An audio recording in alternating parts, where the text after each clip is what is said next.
Excellence, Monseigneur l'archevêque, chers frères et sœurs, je vous salue pour votre présence à cette soirée qui nous réconforte dans nos situations. Je suis ici comme témoin, mais témoin des tribulations d'un peuple, mon peuple, qui réclame tout juste le droit de vivre et de vivre digne. C'est la situation qui prévaut au Congo, un pays immensément riche, considéré comme un scandale géologique, et où vit un peuple extrêmement pauvre, malheureux. Le Congo est aujourd'hui considéré comme cet homme qui descendait de Jérusalem à Jéricho, il tomba entre les mains de brigands qui le dépouillèrent, le rouèrent de coups et s'en allèrent, le laissant à demi-mort. Face à cette situation, le peuple qui souffre ne sait plus vers quel saint se tourner. L'Église, dans ces contextes d'obscurité pour le peuple, apparaît comme source de lumière et d'espérance. L'Église catholique a constaté au Congo que le malheur du peuple est dû tout simplement au mauvais cœur de l'homme.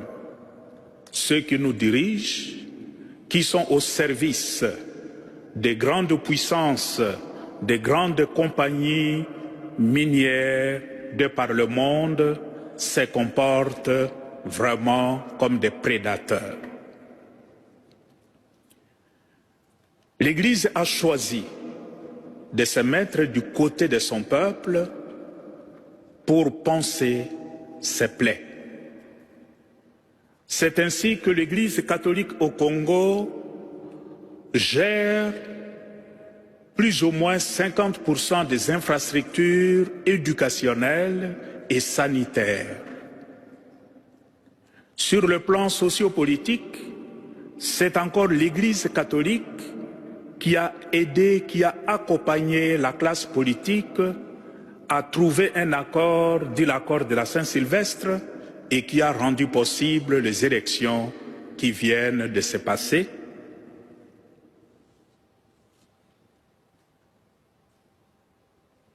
Cette situation, ces choix de l'Église lui attirent énormément d'ennuis. Parce que ceux qui font souffrir le peuple n'acceptent pas le rôle de l'Église. Nous avons enregistré l'année passée plusieurs morts lors des manifestations pour la démocratie des hommes, des femmes et des enfants qui réclamaient juste le droit d'aller voter.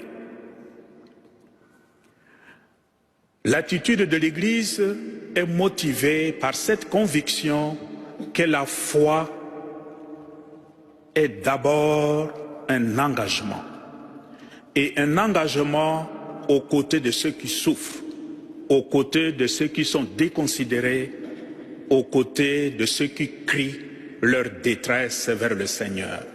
Et le Seigneur écoute plus le cri plaintif des malheureux que la belle musique des puissants de ce monde. Dans cet engagement, l'Église, à travers des prêtres, des consacrés et de laïcs, donne le témoignage d'une foi qui porte de fruits. Beaucoup de sang ont coulé au Congo et vous avez entendu dans la présentation des jeunes filles qui sont tuées devant nos églises, des enfants qui sont tués tout simplement parce qu'au nom de leur foi, ils réclament le droit de vivre en tant qu'un être humain de vivre comme Dieu le veut. Je suis ici au milieu de vous pour demander de continuer à nous soutenir dans notre combat pour plus de dignité, pour plus de considération pour l'homme congolais. J'implore votre prière sur l'ensemble du peuple, en sachant que ce qui se passe au Congo, c'est aussi presque la même situation qui se vérifie dans certains d'autres pays de par le monde, particulièrement en Afrique. Priez surtout pour les pasteurs. Notre prise de position nous met directement en confrontation avec le puissant de ce monde, surtout dans notre pays. Parce que notre foi nous dit, quelle que soit la longueur de la nuit, le jour finira par se lever. Et fort de cette conviction, nous prions, nous implorons le Seigneur qu'il nous aide pour que ce soleil s'élève le plus tôt pour notre peuple. Merci à vous pour le soutien que nous recevons déjà à travers les organisations qui nous donnent un coup de main, et ce soir en particulier, c'est l'aide à l'Église en détresse. C'est une façon d'aider vos frères et sœurs qui vivent ces tribulations à cause du mauvais cœur de l'être humain. Merci.